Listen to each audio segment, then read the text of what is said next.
There are a lot of Dungeons & Dragons video games. I mean, we're talking over 70 different standalone games and God knows how many separate modules and expansion packs that have been released over the years. Games within this license tend to age either extremely well or extremely poorly, sometimes completely irrespective of the reception they received at the time of their release.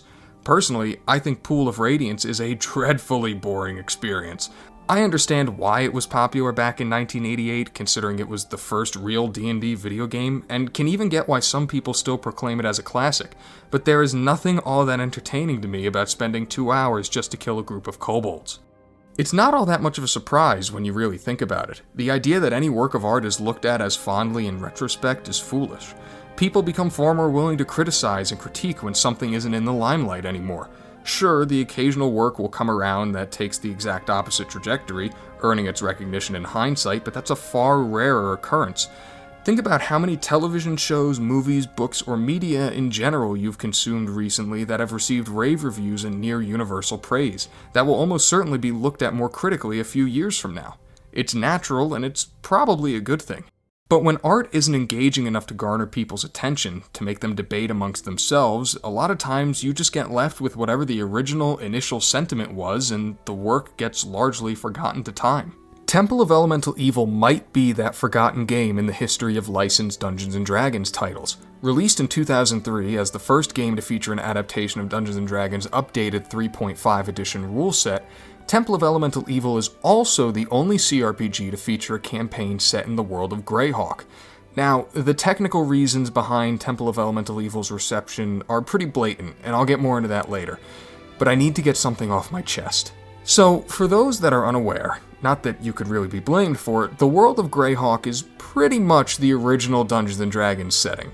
At least, it's the first campaign setting that was really developed around Dungeons & Dragons itself, rather than being developed beforehand and later adapted. The impact of Greyhawk really can't be understated.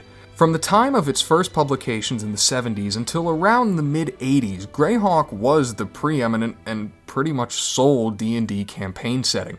Many of the original dungeon-crawling themes are still present in modern settings, and many spells, including Melf's Acid Arrow and Mordenkainen's Sword, still bear the names of characters played within the original home game that Greyhawk was created for, which was run by the now legendary Gary Gygax. Gygax, along with figures like Dave Arneson, was responsible for putting together the first edition and rule set of Dungeons & Dragons. During his time at Tactical Studies Rules, the original publishing company of D&D, he was responsible for writing a number of rule books, as well as creating a monthly magazine known as Dragon that featured all sorts of D&D related material. But despite all that, and part of me can't believe I'm about to not only say this, but also put it on the internet for people to see, Greyhawk is not that good.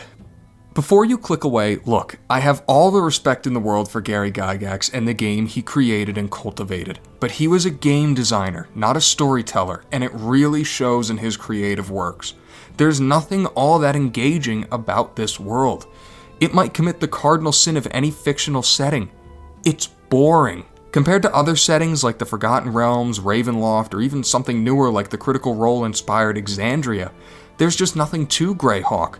All those other settings have heroes and intrigue, which gives the reader something to sink their teeth into. Greyhawk feels like a husk, which makes a lot of sense when one considers that the foundation for the setting was literally, and I am not using that word hyperbolically, created on the fly with incredibly short notice by Gygax for that original home game. When I mentioned a work needing to capture people's attention, Greyhawk is an example of one that does not, considering the fact that the setting has hardly seen any noteworthy releases over the past 15 years.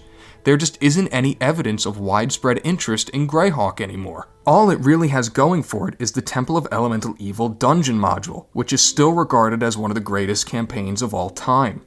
And it was because of Atari's contracting of game developer Troika Games that players would get to experience the campaign in a video game for the first time. What about that game? Well, it plays like a number of other Dungeons & Dragons CRPGs. Based in an isometric view, the player creates a party of 5 heroes within the confines of an alignment system that I'm going to stop myself from talking about because this video is already long enough, but oh my god, does this shit suck, and is probably the reason for the alignment system being effectively abolished in later editions.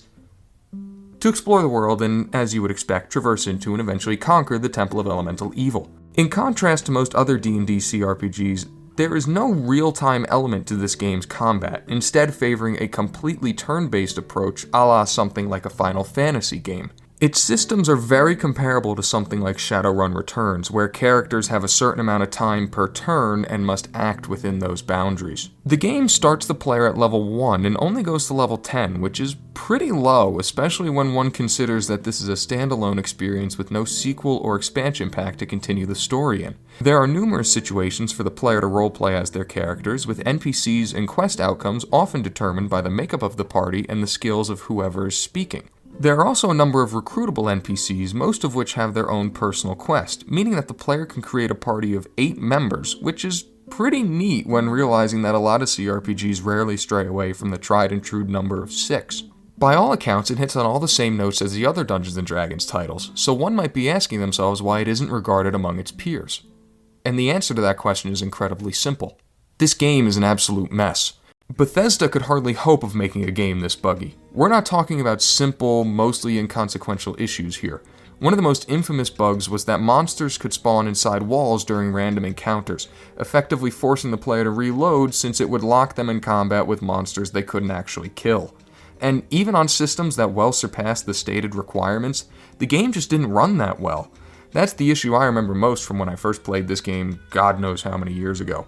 The game would just turn into a stuttering mess at times for seemingly no reason. Most of the game's bugs are targeted towards specific spells and items, meaning that they wouldn't function properly. Many feats don't work correctly either. Now, normally, this isn't actually that big a problem. Over time, the player just figures out what works and what doesn't, and adapts accordingly.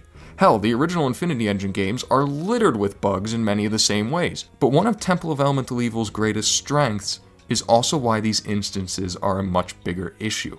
The combat in this game is phenomenal, and I mean outright amazing. The turn-based format slows everything down and forces the player to think in a more strategic sense.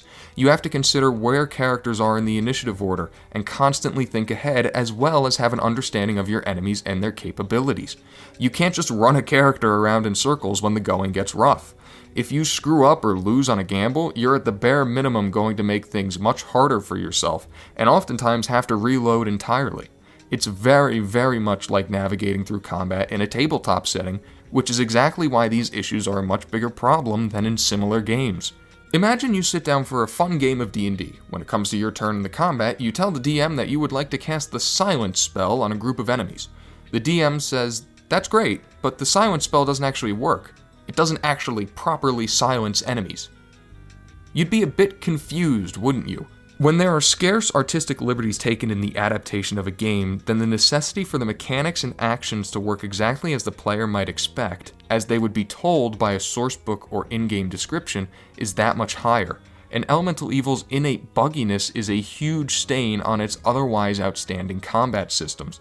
There is a reason that this game's adaptation, faithful in its framework as it is to the original material, is frequently cited as one of the best in any Dungeons & Dragons game. A fact which is even more impressive when one considers that the game started development within the 3rd edition rule set before it was eventually transferred to 3.5. Combat really is what Elemental Evil hangs its hat on. In a lot of ways, it's not entirely dissimilar to the original Diablo, where the main dungeon of the game is available basically from the very start, with only a few salient interests outside of it. Unfortunately, on the flip side of that coin, the story isn't much of anything to write home about. It's not necessarily bad even, it's just that there's a serious disconnect between the temple and the rest of the setting. As one might expect, considering the world it's set in, the entire game just feels sorta empty. There's only 2 towns for the player to explore and a few dead-end dungeons outside of the temple itself. It's a shame too, because you can tell the writers over at Troika really tried. They really tried to create something interesting here.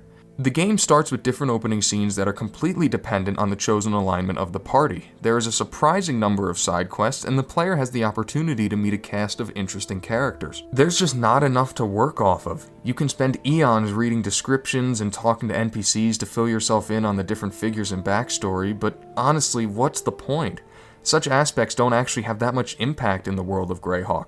Hell, even the most important figure in this game isn't important enough to get anything more than a few passing mentions before the player ultimately meets them. Most of the game's side quests, while entertaining, don't have any lasting impact. It feels like a lot of singular ideas that all exist independently of each other. What happens in the temple itself is a few shades better, but not nearly enough to be noteworthy. This might sound kind of insane, but I actually think this game may have been better off without the attempts at a more in-depth story. The combat, even with the bugs, is good enough to carry the experience single-handedly. It would have actually brought the game much closer to that of the original tabletop module, which really was just all about dungeon crawling. Instead, the game gets stuck in a strange limbo where the player is encouraged to interact with the world around them, even if said world doesn't have that much to do within it or meaning behind it. I feel like I should note, primarily due to the extreme mishandling of these characters in certain more recent D&D games that shall not be named, that Temple of Elemental Evil, as far as I'm aware, was the first D&D CRPG to feature a gay character. It might come as something of a surprise, but there's a lot of romance in this game.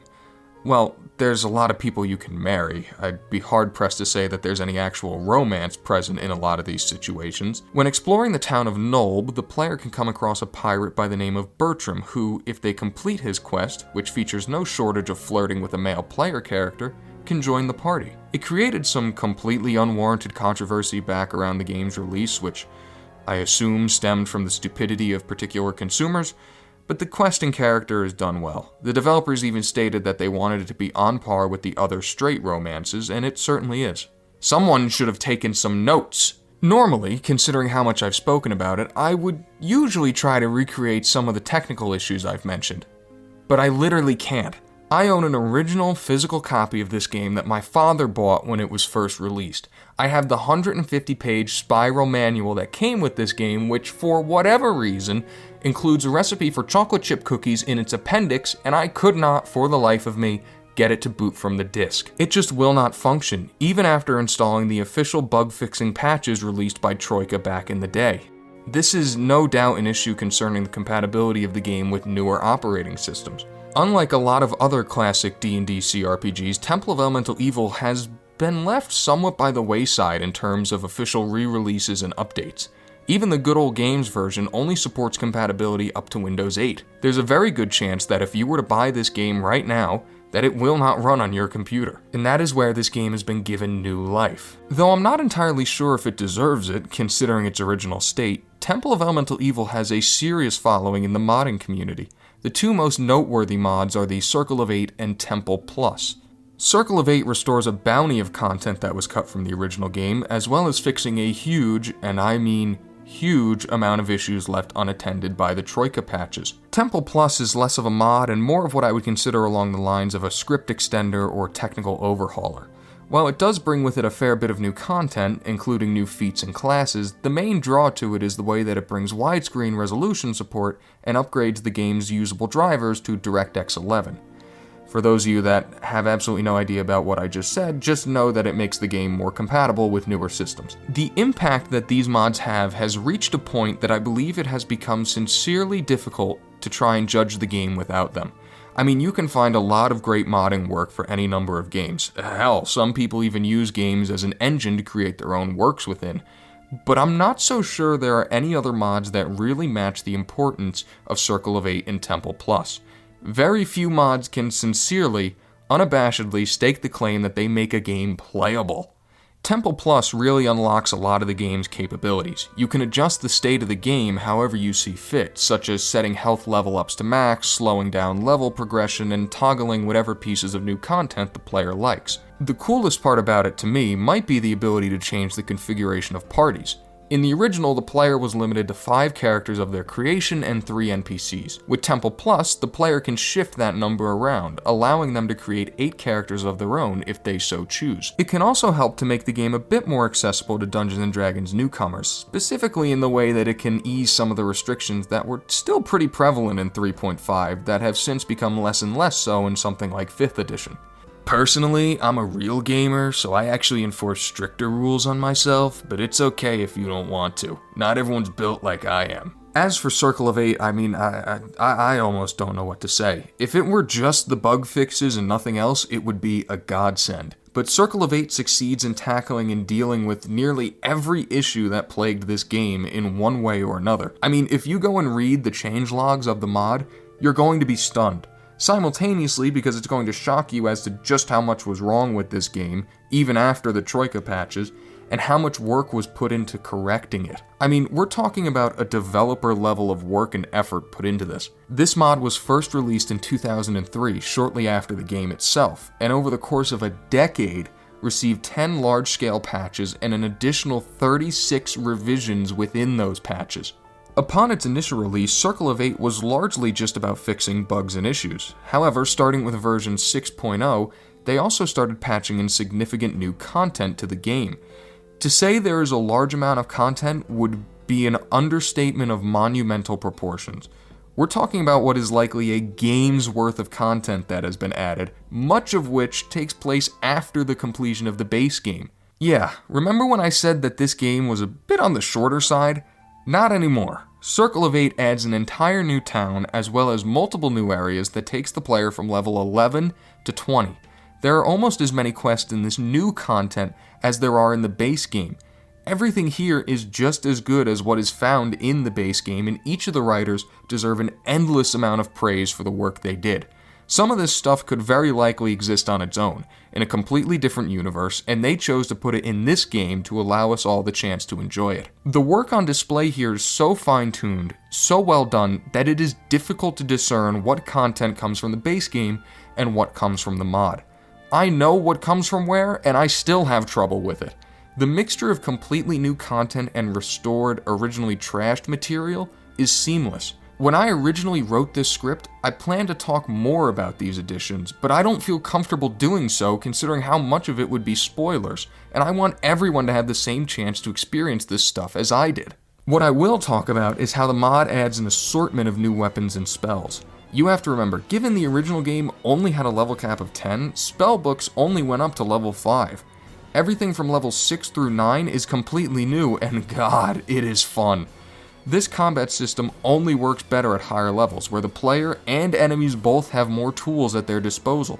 Wizards and sorcerers really benefit most from these new additions, in my opinion. With the original's low level, arcane spellcasters never get the chance to feel as powerful as they likely should, and it's hard to say they ever even truly outclass martial classes in terms of combat abilities. That's not the case in the Circle content. You'll be slinging Finger of Death and Meteor Storm before you know it, laying waste to enemies like you probably expected you would in the original. I really like the new items as well. A lot of times, modded items in a CRPG can end up feeling a little out of place. It's just a consequence of adding new stuff to an existing piece of work. It's like inserting a new paragraph into a finished story. No matter how much you revise it, it's just going to look a little weird. But I really think the new items work. They fit in well with the rest of the world and grant the player new options to outfit their characters. Some are certainly more imaginative than others, but I don't necessarily think that's a bad thing. It's nice to have some weapons that are just exactly as advertised to go along with the more elaborate pieces. Because this mod hadn't added enough, it also adds a great deal to the character generation. There are a number of new portraits to choose from, and a lot of voice sets from other games, including Icewind Dale and Neverwinter Nights, have been transported over. Certain NPCs and creatures receive new, updated portraits and voice sets as well. Temple of Elemental Evil is a game that probably should have died a long time ago. In comparison to some of its CRPG brothers and sisters, it's just not competent enough on a technical level to compete with them. It's the type of game that asks you to forgive a lot. But the support that has been thrown behind this game, not only in the form of the mods I detailed, but also a number of others that there simply just isn't enough time in this video to cover, is staggering. The labor of love that has gone into turning this game into what it likely should have been from the start is awe-inspiring. Think about how many other mods that promise to do a fraction of what Circle of Eight and Temple Plus do crash and burn, a fact that will only make you appreciate them even more. Is Temple of Elemental Evil worth playing without the mods? Honestly, I don't think so. Not unless you have some sort of burning, borderline sadistic desire to experience the game in its original state. With the mods, however, Temple of Elemental Evil is one of the finest computer Dungeons & Dragons experiences that you can find. It might not take place in the coolest world, and the story might suffer because of that, but it is absolutely worth your time. Play it.